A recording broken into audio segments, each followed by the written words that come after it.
I'm sorry for their loss, and I hope that you can find it in your heart to forgive me. And I'm so sorry, and I never wanted this to happen.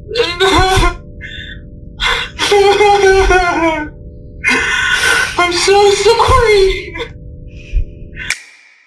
This is Austin Harrouff. He is crying after he brutally murdered 2 people and then tried to eat their faces off. But as horrific as this crime might sound, it may pale in comparison when you hear what other monsters in history have done. Hi guys, welcome to CrimeCity. Today we look at the top 5 strangest cannibals, in order of victims eaten. Austin Harrouff, half dog, half man. In August 2016, 19-year-old college student Austin Harrouff from Juniper, Florida, was having dinner with his dad at a local restaurant when he suddenly got up from the table and left. Police Department Launch Recorder, is this Chrissy? Yes, I don't know how to do this. My son, he's kind of taken off, and I'm concerned about his own safety. How old is he? Acting a little strange. 19. Does he live with you? Yeah. Okay, what do you mean acting strange? It seems like he's a little delusional, or like he's acting like. Does he have a history of that or anything? No, this is just like recent change, and that we're noticing. And he was out to dinner with his dad today, and he took off. And we're just, he was with his sister, and he says, he feels immortal and like a superhero. So I don't know what's going on with him. He walked for about 4 miles while removing his clothes in the process until he found himself standing outside the home of John and Michelle Stevens. The couple had converted their garage into an outdoor hangout spot, and they were sitting on a couch enjoying their evening, completely unaware of the horror that was just about to befall them. Austin later said in an interview with Dr. Phil that when he entered the garage, he heard Michelle screaming and then grabbed a machete, and after, everything became a blur. I just showed up, and she was shocked that I was, almost naked. A neighbor heard the commotion and found Austin on top of Michelle, violently attacking her, while John lay bleeding on the ground. He turned and looked at me and said, "You want no part of this, you want no part of me, one of the two." And then from his right hand swung, and I was standing kind of like this, and whether I went to block or whatever, that's when he called me there the first time. At this point, the neighbor ran back to his house and called the police. Young man beating up a woman across the street. Okay, are they outside or in a house? It's in a garage.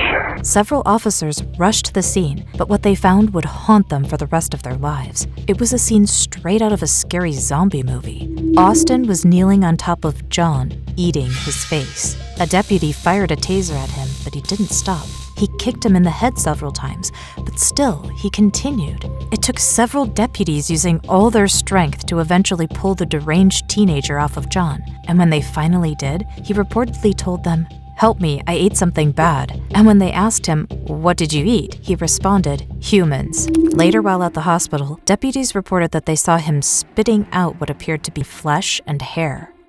Sadly, John and Michelle didn't survive the attack, but even sadder, they never got the justice they deserved. A psychiatrist who evaluated Austin diagnosed him with a condition called clinical lycanthropy, which apparently made him believe he was half dog and half human. Because of that, a judge ruled that Austin was unable to distinguish right or wrong, and therefore he was found not guilty by reason of insanity and is currently admitted at a mental rehabilitation hospital. Clara Marova. She ate her own kids. Clara Marova was a 31-year-old woman from the Czech Republic. Growing up, she and her sister, Katerina, 33, would often tell people that they were destined to fulfill a mission for God. Klara had 2 sons, Jacob, 9, and Andrei, 8. who she pretty much raised by herself because their father had run off. Clara was said to be a good mother in the beginning and would often be seen playing with her 2 boys. However, things changed when she and her boys moved in with her sister, Katerina, and joined a religious cult called the Grail Movement. Members from this cult apparently believed that they could go to heaven by simply doing good deeds, and that they were completely absolved to commit crimes. Around this time, the 2 sisters met a 13-year-old girl by the name of Annika, who was apparently an orphan from Norway and had escaped abuse and trafficking. The girl was also suffering from many illnesses, including leukemia and kidney failures, and on top of that, she was slowly going blind and deaf. Clara felt sorry for the girl and decided to adopt her. That was a big mistake. In September 2006, a man named Edward was setting up a CCTV baby monitor for his newborn son, but when he went back to check the video, he noticed that the monitor had picked up a signal from an identical monitor from one of his neighbors. And instead of seeing his son's crib on the other end, he saw something truly horrifying. A young, naked boy chained up in a cellar. The boy was scrawny and dirty and eating off the floor, and sometimes a woman's hand could be seen feeding the boy. Edward was freaked out by this, and he immediately called the police. The police went door to door trying to figure out where the footage was transmitted from, and eventually they found it in the home of Clara and her sister Katerina. The 2 women were arrested, and 3 children, including the boy in the monitor, and a 13-year-old girl were put into a home. The police would soon learn the chilling details of how everything happened, but it was not anywhere near what they would ever have imagined. Clara's sons, Jacob and Andrei, told investigators of the horrific torture they went through at the hands of the 2 women who were supposed to protect them. They said that their mom and aunt would stub cigarettes out on their bare skin, put them with belts, and try to them. They were kept in cages or handcuffed to tables and made to stand in their own urine for days. And it gets worse. The sisters had reportedly partially skinned Andrei and then eaten it. Now, why would anyone do that to her own children? The truth behind this will totally shock you. Clara told investigators that her sister Katerina and her adopted daughter Annika made her do it. But how is this possible for a grown woman to be manipulated by a 13-year-old girl into hurting her own children? Apparently, Clara thought that she was helping Annika get better. She said that she used to get messages from someone claiming to be Annika's doctor, and he would instruct her of the things she needed to do to make Annika feel loved. But there was a twist. Police learned that the so-called Annika, who was now on the run, was actually not a child. She was a 34-year-old woman by the name of Barbara Skarova. And there's more. Clara's sister, Katerina, knew about this all along and had conspired with Barbara to trick Clara.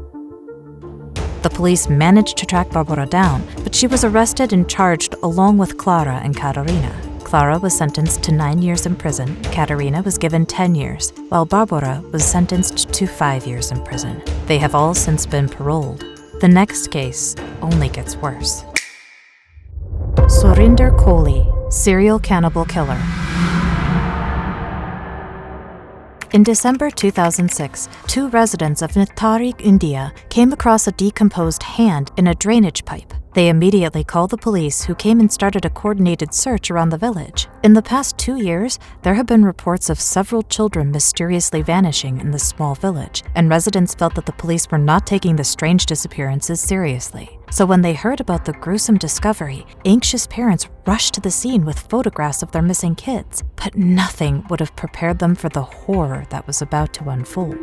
The villagers suspected a local businessman by the name of Mohinder Singh Pander and his servant, Surinder Kohli, to be behind the disappearances. But given how wealthy and connected the man was, the police did not do anything about it until they discovered 17 skeletons buried inside the man's property. 16 of the skeletons were identified as the missing children, while one was a local woman who had gone missing in the area.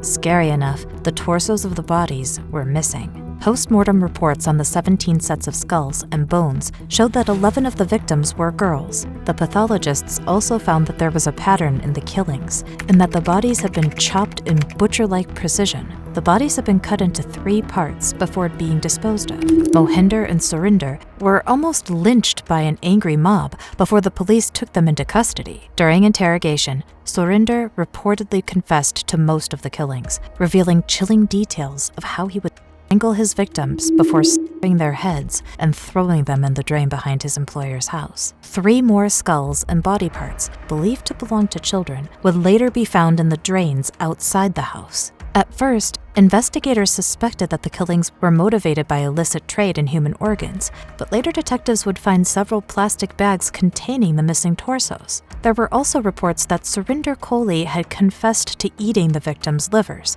and other body organs.